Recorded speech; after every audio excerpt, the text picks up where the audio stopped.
Hey everyone, it's the Phoam Ranger here, another episode of Phoam Ranger Sports. This one is going to be about what it sounds like the final piece of the meteorites deal for the Pac 12 conference start next year. The news broke a month ago on November 13th, and I'm just now getting to it, but it was announced that date that USA Sports was selecting the new Pac 12 for its premier college sports offering as part of a 5 year partnership as reported and available on the Pac 12 conferences webpage on pac12.com. Under the news section, and you'll have to look for 11/12/25. But I think it's a great fit. USA Network is trying to get even more involved in the sports, and I think this is a great partnership and would allow for maximized coverage of Pac 12 sports, primarily like women's basketball, men's basketball, and football, across all over the air broadcast TV.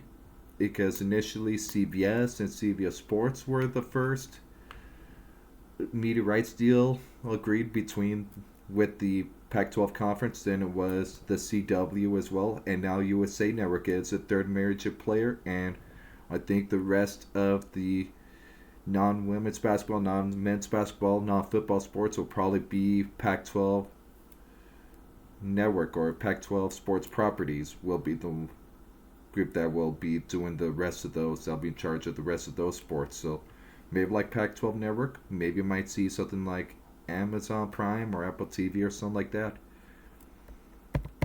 But I think the Pac-12 will be running the show for the non-football, non-men's basketball, non-women's basketball sports.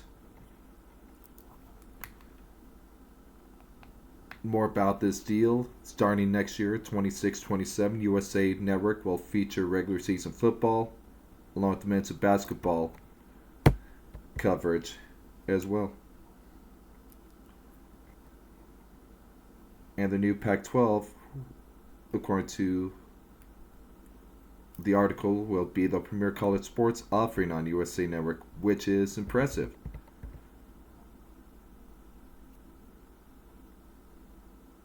And the agreement will have 22 regular season football games each season on the USA Network, 50 regular season men's basketball games each year on the USA Network, and 5 to 10 regular season women's basketball games each season will be aired nationally on the USA Network, which is a massive improvement for the teams that are going to the Pac-12, because like each year for the Mountain West, CBS Sports does air Mountain West Conference women's basketball action, but mainly it's just mainly like 1 to 5 a season.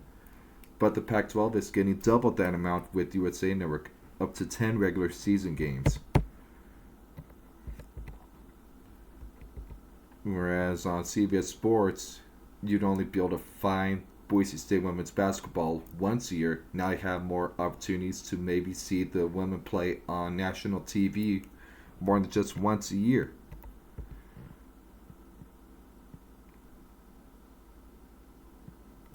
It was also announced that USA Sports will be the home to the Pac-12 men's basketball tournament leading up to the title game, with the title game airing on CBS. And Octagon was the exclusive media rights advisor for the Pac-12 in its dealings on getting these agreements with the CBS Sports, the CW, and USA Network, aka USA Sports.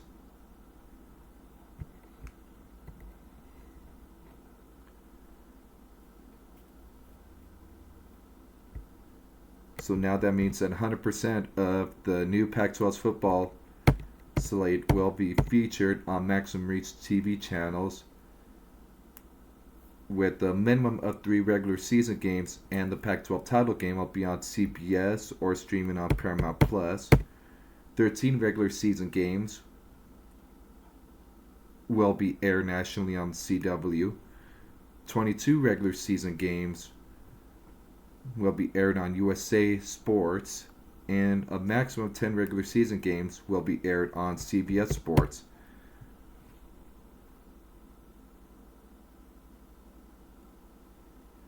with Pac-12 Enterprises be utilized for the game broadcast production. So everything will be in-house by the Pac-12, but will be aired nationally, which is pretty dang cool.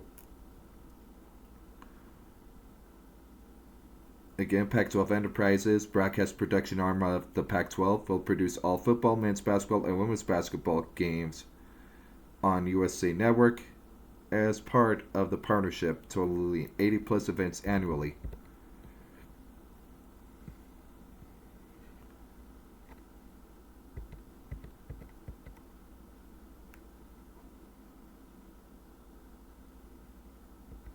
I mean, what is so huge about this is that, again, it'll be available anywhere you go, because there's some places that, like some hotels, some restaurants that may not get Fox Sports, may not get CBS Sports, definitely won't be able to get like ESPN Plus.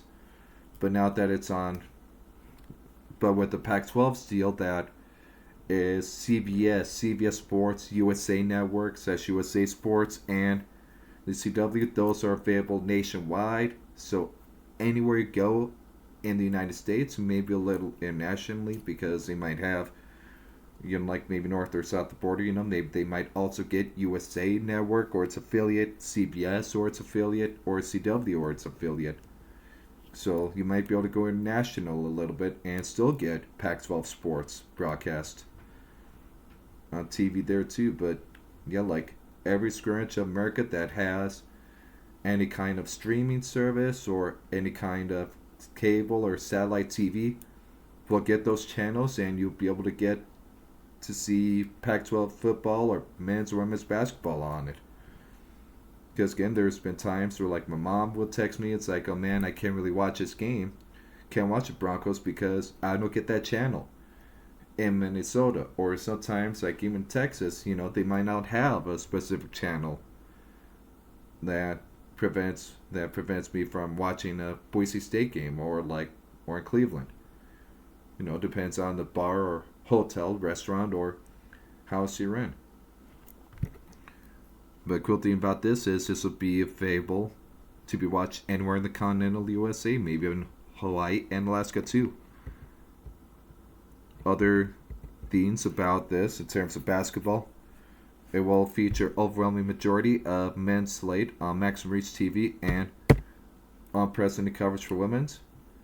Because on CBS and Paramount Plus, there will be a minimum of 3 men's regular season games, and the title game will be available on that. On the CW will be 15 women's regular season games and the tournament, which will mainly be just the semifinal and the title game on the CW. CW will also broadcast 35 men's regular season games. USA Network will show 50 men's regular season games and the tournament, which will be the opening through semifinal rounds for the tournament, and the championship game for men's basketball will be on CBS. USA Network will also showcase 5 to 10 women's regular season games, and CBS Sports will broadcast a maximum of 17 men's regular season games. So again, that's a lot of basketball games that is going to be available nationally. I mean, as I said, like last year, only one time all season was, or like 2 years ago, remember, just a random night on CBS Sports was showing Boise State UNLV. And recently, that's the only time I've been able to see a Boise State women's basketball game on national TV on CBS Sports. But not the Pac-12's media rights deal. If you're a Boise State fan, or Utah State, or Colorado State, or Fresno, or San Diego State, or Gonzaga, or Washington State, or Oregon State, or Wazoo, or Texas State, I should say, my bad, I did Wazoo twice, you will have a lot more opportunities, and maybe just once every other year or so, to watch your women's basketball team play, which is amazing. Unprecedented coverage for women's basketball with the Pac-12 than it is with the Mountain West Conference.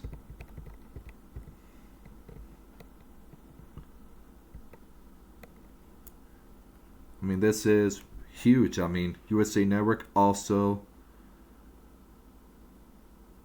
shows like NASCAR, PGA Tour, Premier League, the WWE, WNBA, the LPGA Tour,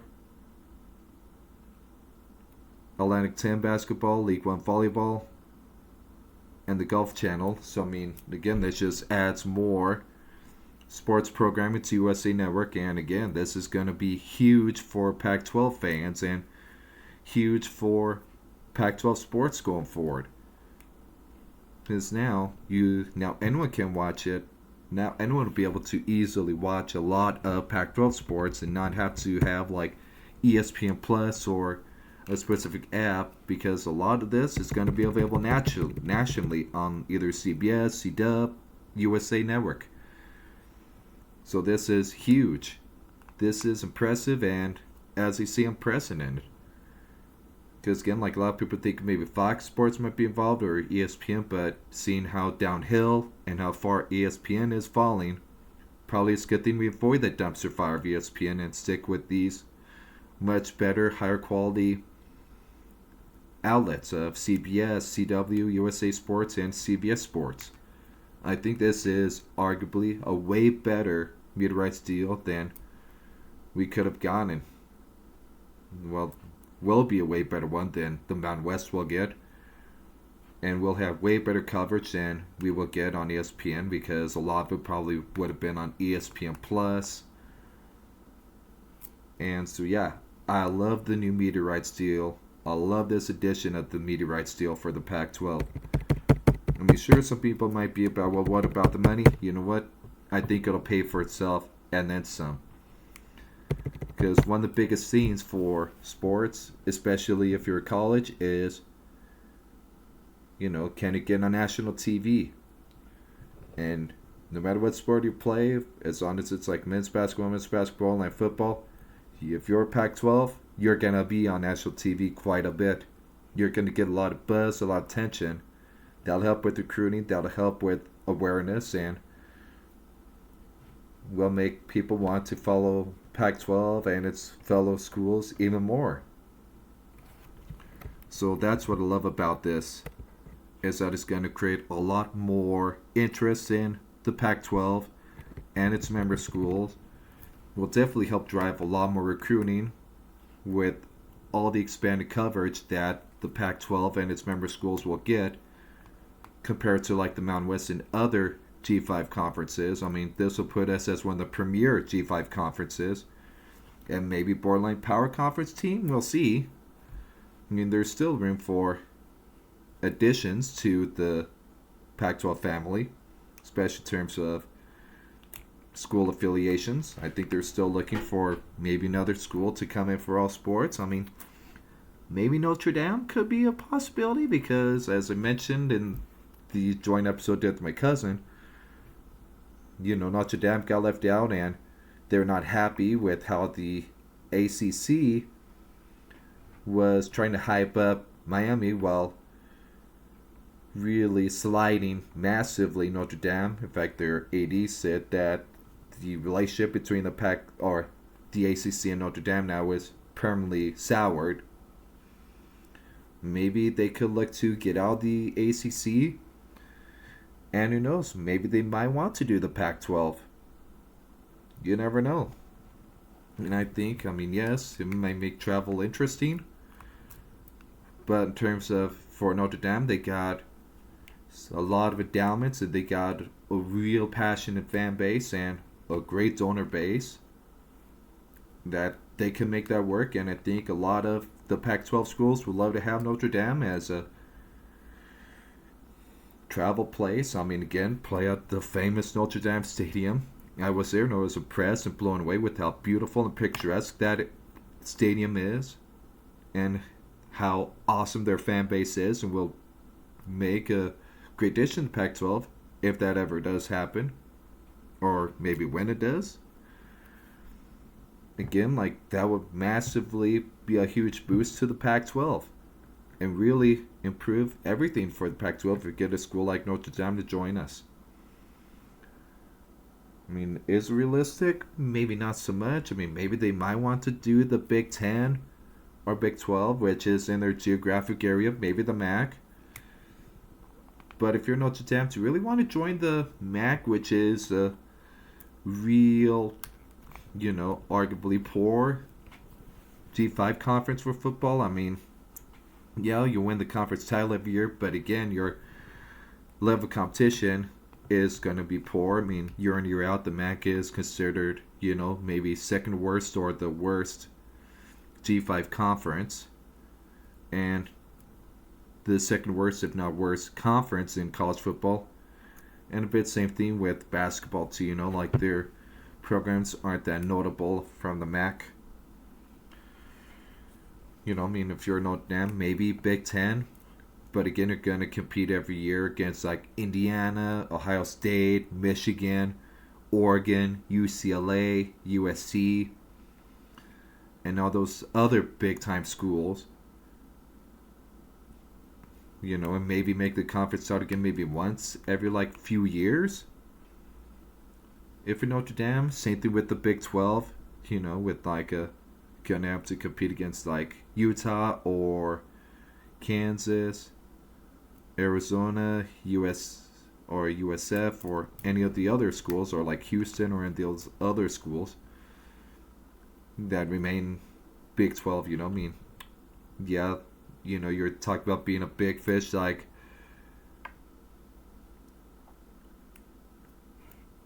Notre Dame, in a really big pond in the Big 10 and Big 12 now, because both those conferences are at 16 teams already.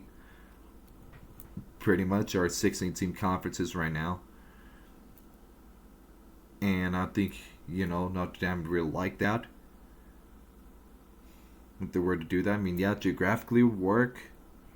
More so not, but still, they might go from being a big fish to maybe more like a medium size or maybe a minnow when they do that, because of how huge those conferences are, not only in all sports but also in terms of how many programs already in those conferences, and which will take away opportunities for scheduling as well for Notre Dame. I mean, versus Pac-12, there's just a 7 for football and 8 for all sports, all other non-football sports. Like they'd be huge fish in a small pond. Like, I mean, they could compete with Boise State, Oregon State, Wazoo, Samuel State, Utah State, Texas State, and Fresno and Colorado State yearly for a title. And again, they could win the title more often than not in the Pac-12 and really cement their case as a conference champion to be in the playoffs more so than, just getting in as an at-large. And again, the Pac-12 would be a fun conference to be in for them. So I think overall, yeah, there's a possibility Notre Dame, if they ever leave the ACC, I think the Pac-12 might be an inviting option for them. I mean, yeah, they're going to have to travel a lot, but I think the exposure they get from being a Pac-12 member would outweigh the travel costs. And that will significantly increase the value of the Pac-12 and a new media rights deal that would be done after 2031 should Notre Dame join. So again, I think this is a massive media rights deal and great media partners for the Pac-12 conference and its new iteration for the next 5 years. I think it's going to be a great partnership, and I love to see it go long term, like maybe 30 years with these broadcast partners. So, yeah, I think this is going to be a great media deal and a phenomenal media partnership between the Pac-12 and CBS, USA Network, and CW. And I think this is going to be a much better partnership for the Pac-12 with those versus Mountain West and CBS. I think we're going to take over the Mountain West in terms of the media viewership and the media deals going forward. So yeah, looking really forward to the start of Pac-12 play next year. in all sports and have a lot more football, but especially men's basketball and women's basketball games available nationally over the air on channels that everyone has access to. And not just like streaming only channels like ESPN Plus or like like just an app like Mountain West app. I mean, yes, there's going to be some games that you may have that on the Pac-12 network, or something like that, for the non-revenue and non-women's basketball sports, or at least theoretically. I mean, they might down the road get a deal like that, where like volleyball or swim and dive or soccer or softball might be on, the media partner channels. We'll see down the road, but yeah, I think this is going to be at least a great initial media deal between these broadcast partners and the Pac-12, and I think it'll expand from there with those. So we'll see what happens with the non-basketball and football sports, but we'd love to see some coverage of those on like CBS or CW or USA Network as well. So keep your eyes open for any more news about the non-revenue sports and the non-football basketball sports. But for now, I'd say this. I mean, if you don't view it as home run, maybe you view it as a triple in terms of the media partners Pac-12 has for its first media rights deal under the new Pac-12. So hope you enjoyed this video, and feel free to comment about whether you agree or disagree and your own thoughts and opinions about the media partners Pac-12 conference will have and its new iteration starting next year. So with that said, have a wonderful rest of your night, and go Broncos and go Pac-12, baby. Another day closer to the start of Pac-12 year and to start of the rebirth and the relaunch of the Pac-12.